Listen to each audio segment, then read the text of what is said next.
Bismillahirrahmanirrahim. Alhamdulillah nahmaduhu wa nasta'inuhu wa nastaghfiruh wa na'udzu billahi min shururi anfusina wa sayyiati a'malina. May yahdihillahu fala mudilla lahu wa may yudlil fala hadiya lahu.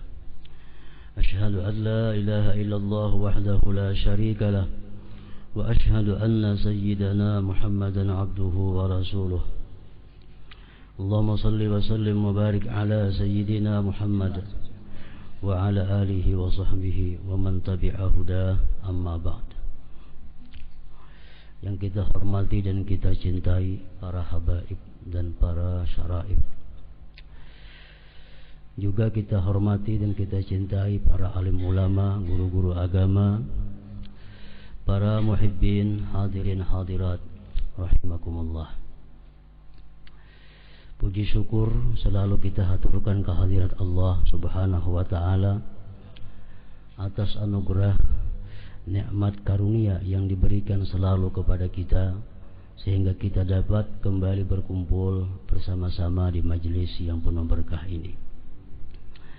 Dan tidak lupa salawat dan salam juga selalu kita haturkan kepada junjungan kita, baginda kita Nabi besar Muhammad sallallahu alaihi wasallam, dan kepada seluruh keluarga, para sahabat, zuriat dan pengikut beliau ila yaumil qiyamah. Para muhibbin rahimakumullah, as-suratu tsaniyata asyara min suril Quran, suratu Yusuf. Makiyatun wa ayatuha 11 wa mi'ah. Surat yang ke-13,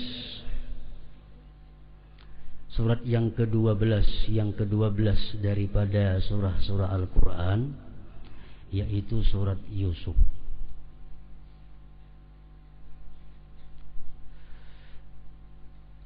Makiyatun, ini ayat diturunkan sebelum Rasulullah sallallahu alaihi wasallam hijrah ke Madinah. Wa ayatuha, ayatnya surah Yusuf ini 11 wa mi'ah, 111 ayat. Para muhibbin rahimakumullah, surat yang ke-13, yang ke-12 ini, surat yang ke-12 ini dinamakan dengan surat Yusuf karena di dalam surat yang ke-12 ini banyak bercerita mengisahkan tentang Nabi Yusuf dan keluarga alaihimussalam. Seperti firman Allah Subhanahu wa taala ayat 4 dan 5, idh qala yusufu li abihi ya abati inni ra'aitu ahada asyara kawkaba wa syamsa wal qamara ra'aituhum li sajidin. Qala ya bunayya la taqsus ru'yaka ala ikhwatika fayakidu laka kaida inna syaitana lil insan aduwwum mubin. Ketika Nabi Yusuf berkata bagi ayahnya, hai ayahku, sesungguhnya aku telah bermimpi melihat 11 bintang ditambah bulan dan matahari. Aku bermimpi melihat mereka itu sujud bagiku.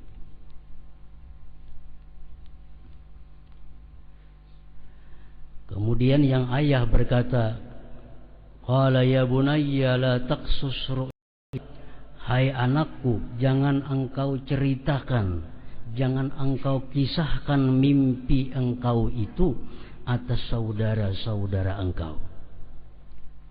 Fayakidu laka kaida, maka mereka nantinya akan memperdaya engkau karena iri. Sesungguhnya syaitan itu bagi manusia musuh yang nyata. Nah, para muhibbin rahimakumullah, dalam dua ayat tersebut ada beberapa hal yang perlu kita bahas. Yang pertama adalah idz qala Yusufu, ketika berkata Yusuf. Yusuf adalah seorang nabi daripada nabi-nabi Allah Ta'ala yang wajib kita percaya. Silsilah beliau adalah Yusuf ini anak oleh Yakub. Nabi Yakub anak oleh Nabi Ishak, dan Nabi Ishak itu anak oleh Nabi Ibrahim alaihi wassalam. Rasulullah bersabda, innal karima ibnal karimi ibnil karimi ibnil karim Yusuf ibnu Yaqub ibni Ishaq ibni Ibrahim alaihi wassalam, bahwa orang yang mulia, anak oleh yang mulia, anak oleh yang mulia, anak oleh yang mulia adalah Yusuf bin Yaqub bin Ishaq bin Ibrahim alaihi wassalam. Keturunan ini semua adalah keturunan yang mulia, karena seluruhnya merupakan nabi-nabi Allah Subhanahu wa ta'ala. Dalam sejarahnya disebutkan a'atallahu Yusuf minal jamal ma la yastati'u wasfahul wasifun. Allah Subhanahu wa ta'ala berikan kepada Nabi Yusuf ini ketampanan sesuatu yang tidak bisa disifatkan, ketampanan yang tidak bisa dijelaskan bagaimana tampannya seorang Nabi Yusuf itu. Al-Quran menjelaskan ketampanan, keindahan Nabi Yusuf ini dikisahkan oleh Al-Quran. Beberapa orang perempuan sedang mengupas limau, jeruk dengan pisau. Begitu Nabi Yusuf ini keluar dan perempuan-perempuan itu melihat wajah Nabi Yusuf, maka mereka tidak terasa pisau itu memotong tangan jari-jari mereka. Nah, jadi kita bisa bayangkan bagaimana keindahan ketampanan Nabi Yusuf itu, sehingga perempuan yang sedang mengupas jeruk dengan pisau itu memotong jarinya sendiri kada terasa. Itulah ketampanan yang diberikan Allah Subhanahu wa ta'ala kepada Nabiullah Yusuf ini. Para muhibbin rahimakumullah. Yang kedua, inni ra'aitu ahada asyara kawkaba was-samsa wal qamara ra'aituhum li sajidin. Aku wahai bermimpi melihat 11 bintang, matahari dan bulan sujud kepadaku. Nah, mengenai mimpi, Imam Al-Qurtubi mengatakan dalam kitabnya Tafsir Al-Qurtubi bahwa mimpi itu sesuatu yang mulia. Mimpi mempunyai tempat yang tinggi di dalam agama ini. Sebab Rasulullah sallallahu alaihi wasallam sebelum beliau diutus menjadi Rasulullah, selama 6 bulan beliau berturut-turut tiap malam mendapat mimpi dari Allah Subhanahu wa ta'ala. Nah, dalam hal mimpi ini Rasulullah bersabda, ar-ru'ya salasatun minha tahawiru syaitan liyahzuna ibnu Adam, wa minha ma yahumur rajul fi yaqzatihi fayarahu fi manamihi, wa minha juz'un min 46 juz'an minan nubuwah. Rawahu ja. Para ulama menjelaskan maksud hadis Rasulullah ini adalah bahwa mimpi itu ada 3 macam. Mimpi adalah sesuatu yang kita alami. Ada 3 macam jenis mimpi. Pertama, mimpi dari syaitan. Yang kedua, mimpi daripada pekerjaan-pekerjaan, pemikiran-pemikiran sebelum guring. Bahasa kampungnya tawajuh. Bisa bangun guring, sebelum guring nang apakah dipikirakan, nang apakah nang digawi, sampai guring tang mimpi-mimpi nang digawi tadi. Nah, itu macam nang kedua, mimpi tawajuh ngarannya. Nang ketiga, mimpi ru'ya shadiqah, mimpi yang benar, min amba'il ghaib, termasuk berita-berita yang gaib. Dari mimpi ini kita bisa mengetahui keadaan kita yang akan datang, dan dari mimpi ini pula kita bisa mengetahui keadaan kita yang telah lalu. Ini disebut ru'ya shadiqah, mimpi yang benar. Nah, yang pertama tadi mimpi dari syaitan. Mimpi dari syaitan ini adalah mimpinya orang-orang kafir, mimpinya orang-orang fasik, mimpinya orang-orang nang guringnya kada baudu. Mimpi syaitan, guringnya dalam keadaan kotor, kada suci. Bila bermimpi, itu mimpi syaitan. Nah, mimpi syaitan ini bisa saja bujur, tapi 100:1. Ibarat kita bermimpi 100 kali, paling-paling sebuting nang bujuran mimpi itu, nang lainnya itu adalah kada punya makna. Nah, kada ditakwilakan itu kada bujur takwilnya. Kenapa? Karena mimpi ini daripada syaitan. Orang kafir, orang fasik, orang yang guring kada bersuci, mimpinya mimpi syaitan. Kemudian yang kedua, mimpi tawajuh. Nah, ini kada ada kebenarannya. Ini karena kekuatan hayalan sebelum guring pemimpi-mimpi, kada ada maknanya mimpi itu.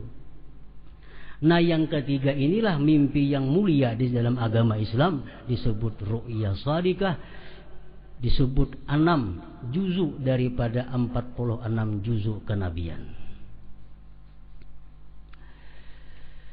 Mimpi ini nang kalau kita takwilkan, kita takbirkan, nah bisa jadi takbirnya, bisa jadi takwilnya. Kalau mimpi yang pertama, mimpi yang kedua, itu kemungkinan besar kada bujur. Rasulullah sallallahu alaihi wasallam bersabda, "Idza nama al-'abdu 'ala taharatin 'urija bi ruhihi ila al-'arsy, fa kanat ru'yahu shadiqah, wa in lam yanam 'ala taharah kasurat ruhuhu 'anil bulugh, fatilkal manamat aghdhathu ahlam la tasduqu." Bila guring, bila tidur seorang hamba atas keadaan suci. Imam Ghazali mengatakan suci ini suci lahir batin. Artinya apa?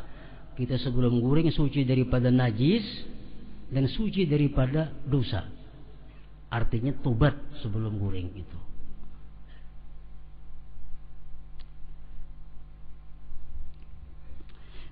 Seseorang yang guring atas keadaan suci, maka rohnya itu naik, artinya berhubungan ke aras Allah. Maka mimpinya itu orang shadiqah, benar. Mimpinya akan terjadi. Mimpinya bisa ditakwilkan, bisa ditakbirkan. Dan jika seseorang guring tidak dalam keadaan suci, maka rohnya tidak sampai kepada yang demikian itu. Maka mimpinya itu hanya merupakan bunga-bunga tidur belaka, tidak ada artinya.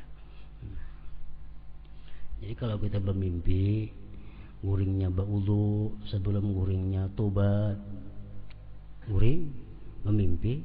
Nah, kalau kita mencari tukang takbir mimpi, nah mimpi tadi takbirnya apa, takwilnya, misal mimpi menyembelih ayam umpamanya. Nah, kalau ditakbirkan,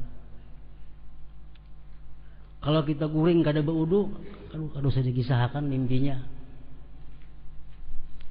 Kenapa? Itu adghatsu ahlam, mimpi bunga-bunga tidur. Jadi sebelum kita hendak bertakun takwil mimpi, guringnya berwudu kada, guringnya bertobat kada. Bila berwudu, bertobat, mimpi, nah diperhitungkan mimpi ini. Min anba'il ghaib, termasuk berita-berita yang gaib. Para muhibbin rahimakumullah, banyak di antara ulama-ulama yang mengarang kitab tentang takbir mimpi ini. Di antaranya Syekh Abdul Ghani An-Nabulusi dalam kitabnya Ta'thirul Anam bi Ta'biril Manam.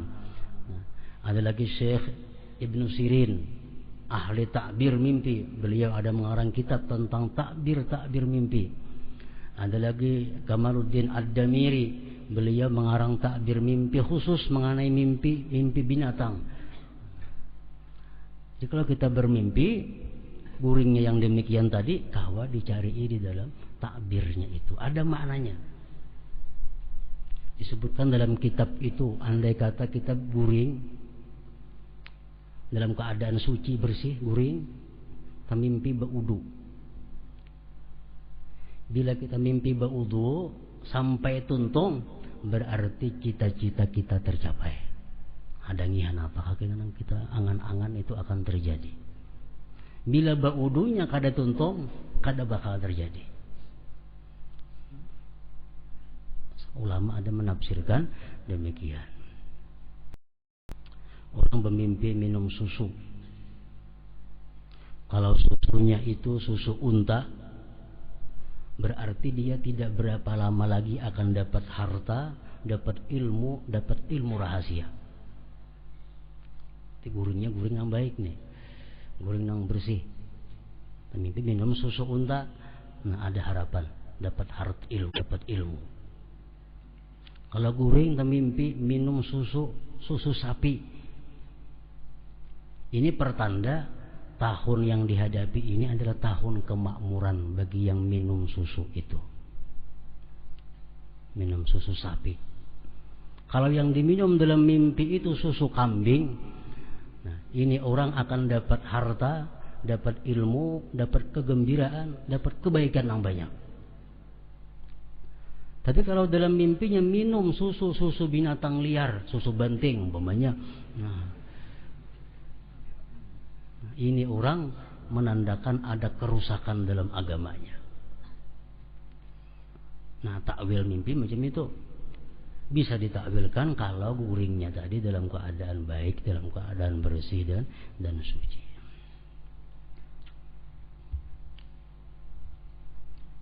Para muhibbin rahimakumullah, orang yang mengaku bermimpi padahal dia tidak bermimpi, ini dianggap melakukan satu perbuatan dosa yang besar. Nampak aku tak mimpi ikan, padahal mendustai bermimpi, padahal ada bermimpi. Nah, itu merupakan dosa yang besar dan dia akan mendapat siksa yang lama nanti di akhir. Sabda Rasulullah sallallahu alaihi wasallam, "Man tahallama kadiban kullifa yaumal qiyamah ay ya'qida baina sya'iratain wa la ya'qida bainahuma." Rawahu Tirmidzi. Nah, kemudian ayat tersebut tadi sambungannya adalah qala ya bunayya la taqsus ru'yaka ala ikhwatika fayakidu laka kaida. Hai anakku, mimpi engkau itu jangan engkau kisahkan kepada saudara-saudara engkau. Nanti mereka iri kepada engkau dan mereka bisa memperdaya engkau.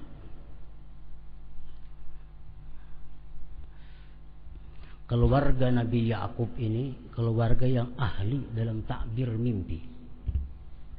Baik Nabi Yusufnya, baik anak-anak yang lainnya, semua bisa menakbirkan mimpi.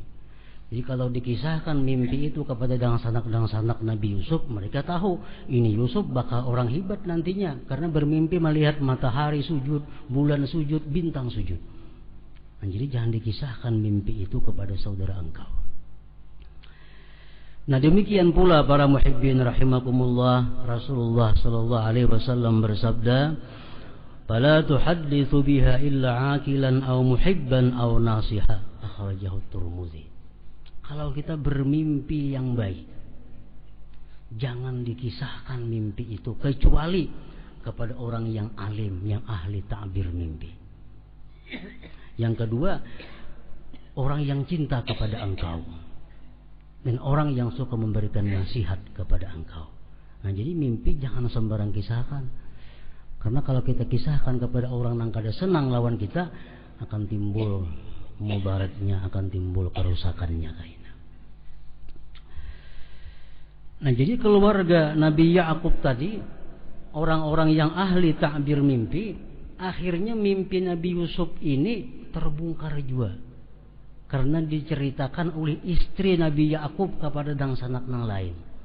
Nabi Yakub bagi salawan nang bini umanya dari Yusuf pemimpin nang kaini nah yang dikisahkan mimpi ini lain. Ternyata bini Nabi Yakub mengisahkan kepada dang sanaknya bahwa Yusuf malam tadi bermimpi ini. Nah akhirnya dang sanak mereka tahu, oh ini Yusuf padang jadi orang besar, kita bakal sujud kepadanya, bakal tunduk kepadanya. Lebih baik kita bunuh lagi sudah Yusuf meletakkan wahine. Nah akibatnya payaki dula kakaida, mereka memperdaya kepada engkau. Nah dalam perjalanannya Nabiullah Yusuf alaihissalam banyak mengalami penderitaan, mulai dimusuhi oleh saudara-saudaranya. 12 orang bersaudara, Yusuf dan Bunyamin satu mama, yang lain itu mama yang lain lagi. Dimusuhi oleh saudaranya, yang akhirnya mereka sepakat membawa Nabi Yusuf ini ke hutan dan memasukkannya ke dalam sumur supaya Yusuf ini mati secara perlahan. Kemudian penderitaan Nabi Yusuf tidak sampai di situ, beliau diangkat oleh orang yang lewat di sumur itu, kemudian dibawa ke kuta. Sampai di kuta Nabi Yusuf dijual ke toko spesial penjual budak. Lalu Nabi Yusuf dibeli oleh seseorang, yang mana Nabi Yusuf dalam rumah seseorang itu difitnah lagi menggoda istri orang. Akhirnya Nabi Yusuf dimasukkan ke dalam penjara bertahun-tahun. Nah, ini penderitaan yang dialami oleh Nabi Yusuf. Nah setelah itu Nabi Yusuf mendapat nikmat anugerah dari Allah Subhanahu wa taala, sehingga dengan ringkasnya beliau dipercaya untuk menjadi Perdana Menteri Mesir, penguasa Mesir. Para muhibbin rahimakumullah, dalam ayat 88 sampai 92 Allah menceritakan tentang Nabi Yusuf sesudah menjadi seorang Perdana Menteri Mesir. Falamma dakhalu alaihi qalu ya ayyuhal azizu massana wa ahlana ad-durru wa ji'na bi bida'atin muzjah fa awfi lana al-kayla wa tasaddaq alaina innallaha yajzil mutasaddiqin. Qala hal 'alimtum ma fa'altum bi Yusuf wa akhihi id antum jahilun. Qalu a innaka la anta Yusuf qala ana Yusuf wa hadha akhi قد من الله علينا إنه من يتقي ويصبر فإن الله لا يضيع أجر المحسنين قالوا تالله لقد آثرك الله علينا وإن كنا لخاطئين قال لا تثريب عليكم اليوم يغفر الله لكم وهو أرحم الراحمين. Kota Mesir, negeri Mesir waktu itu dilanda peciklik, kesulitan makanan. Mesir dan sekitarnya kesulitan makanan. Hanya pemerintah yang punya stok makanan cukup. Lalu Nabi Yakub mengirim anak-anaknya untuk ke Mesir mencari makanan, minta kepada penguasa Mesir. Begitu sampai kepada penguasa Mesir, dang sanak Yusuf ini yang dahulu menyakiti Yusuf, sampai kepada Yusuf pinandu, indang sanakku dahulu membuang aku nih orang-orangnya ya ini. Berarti kelaparannya di kampung tuh. Mereka datang, wahai yang mulia, kami dan keluarga ditimpa musibah kelaparan, dan kami hanya bisa membawa barang yang tidak berharga untuk ditukarkan dengan makanan.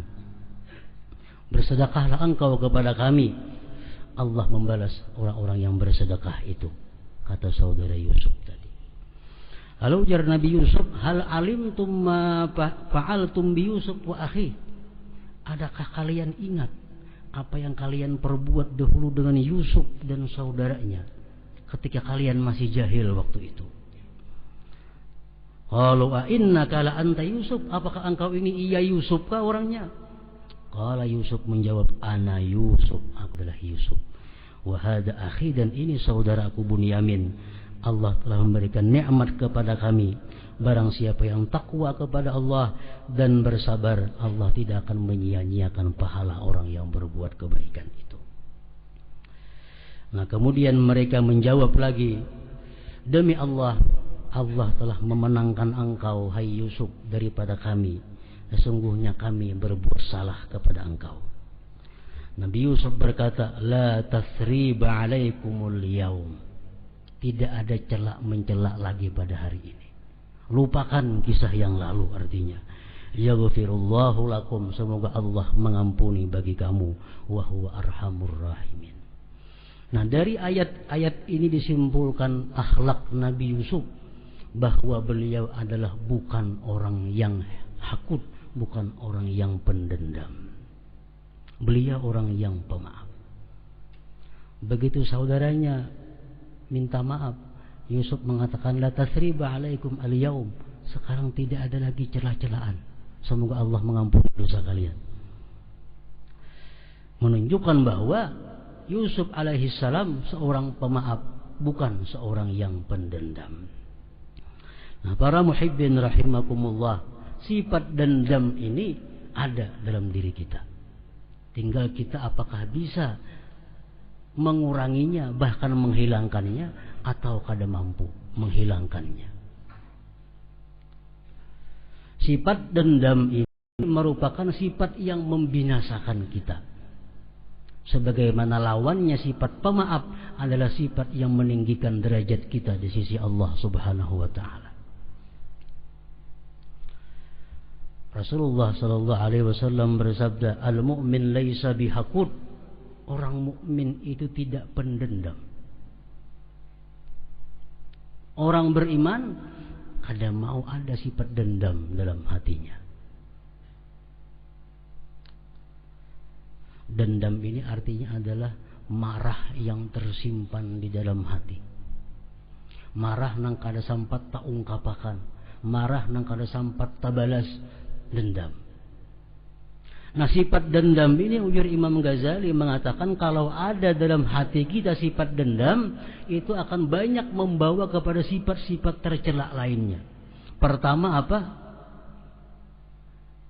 Hasadul mahqud, iri kepada yang didendam. Kita dendam lawan si fulan, kita pasti iri lawaninya. Kita pasti berusaha menghilangkan nikmatnya. Kita pasti berusaha supaya ingin itu menderita, supaya ingin susah. Nah, ini sifat tercela. Yang kedua, orang yang pendendam itu membawa kepada sifat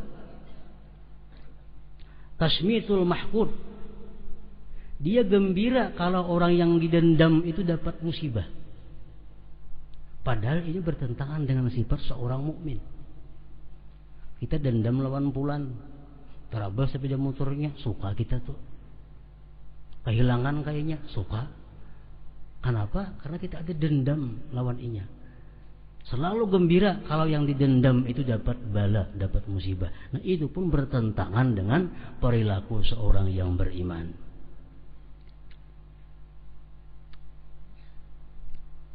Kemudian lagi yang ketiga, sifat dendam ini menimbulkan kada betaguran, meninggalkan putus hubungan, meninggalkan bertolak belakang satu dengan yang lainnya. Nah, semuaan itu adalah bukan akhlak orang yang beriman.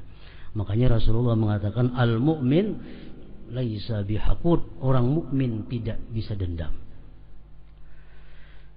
Para muhibbin rahimakumullah, jadi kalau ada dendam dalam hati kita kepada seseorang, wajib berusaha menghilangkan dendam itu. Kita ganti sifat dendam dengan maaf. Dengan sifat maaf ini kita akan menjadi orang yang mulia di sisi Allah Subhanahu wa taala.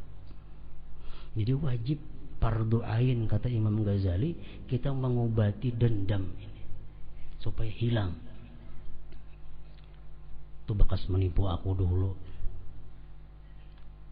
Aku seumuran namanya kada percaya lagi. Nah, padahal sekalian dia menipu. Itu bekas melalangi aku dulu, menjuali barang tuh, mengacak aku dulu. Kada kutu kore laginya, dendam. Itu bukan perilaku orang yang beriman. Itu biasa mengambil hartaku, biasa memukul aku dulu. Sifat dendam dalam hati itu wajib fardu ain diobati. Kayak apa cara mengobatinya? Pertama ilmu. Ilmu apa? Ilmu mengenai bahayanya dendam, mulianya pemaaf. Itu orang dahulu menyakiti aku. Kalau aku dendam lawaninya, aku dikatakan sebagai mukmin oleh Rasulullah. Dan akan banyak timbul sifat-sifat jahat dalam hatiku. Kalau itu ku maafkan, aku dimuliakan Allah. Aku dimasukkan Allah ke dalam surga tanpa hisab. Nah, ilmu-ilmu seperti itu membuangi sifat dendam yang ada di dalam hati. Yang kedua, obatnya dendam itu adalah memuji orang yang didendam dan mendoakannya. Nah, kita lawan nafsu kita supaya kita bisa memuji orang yang kita dendam. Nah, kita doakan di tengah malam orang yang kita dendam itu semoga dia dapat ampunan, dapat hidayah, dapat keberuntungan, rezeki yang luas. Kita doakan orang yang kita dendam itu. Nah, kalau kita demikian, maka syaitan akan merasa kalah dan merasa terhina. Orang yang pernah menyakiti kita, kita doakan ini supaya dapat kebaikan, syaitan menangis. Syaitan merasa rugi karena kada mampu menandak sifat dendam dalam diri orang ini. Nah, sifat dendam mesti kita hilangkan daripada hati kita. Orang yang pernah menyakiti kita, pernah mengganggu kita, maafkan. Kita maafkan mereka itu, kita akan dapat kemuliaan di sisi Allah Subhanahu wa taala. Nah, para muhibbin rahimakumullah. Di dalam sejarahnya Nabi Yusuf alaihi salam ini wafat berumur 120 tahun. Begitu beliau wafat, orang Mesir ini berebut, Gisaikung kuburakan di sini, Gisaikung kuburakan di seberang sana. Sampai hendak terjadi peperangan.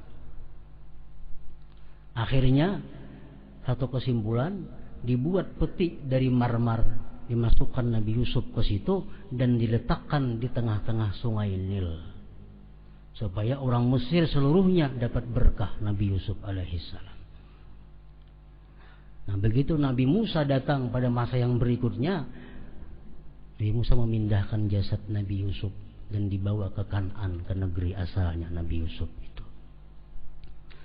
Nabi Yusuf alaihissalam meninggal pada umur 120 tahun dan dikuburkan di tengah-tengah sungai Nil pada waktu itu, dan beliau meninggalkan 2 orang anak laki-laki dan 1 anak perempuan. Anak perempuan itu bernama Rahmah. Rahmah ini akhirnya diperistri oleh Nabi Ayyub alaihissalam. Nah, jadi memintuha hitungannya Nabi Yusuf ini mintuha oleh Nabi Ayyub alaihissalam. Nah, para muhibbin rahimakumullah, dengan demikian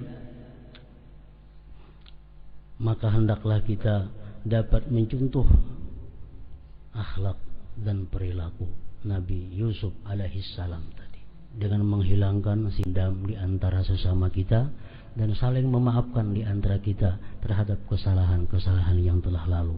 Dengan demikian kita akan menjadi orang yang mulia di sisi Allah Subhanahu wa taala. Amin amin ya rabbal alamin. Wa ila hadratin Nabi sallallahu alaihi wasallam al-Fatihah.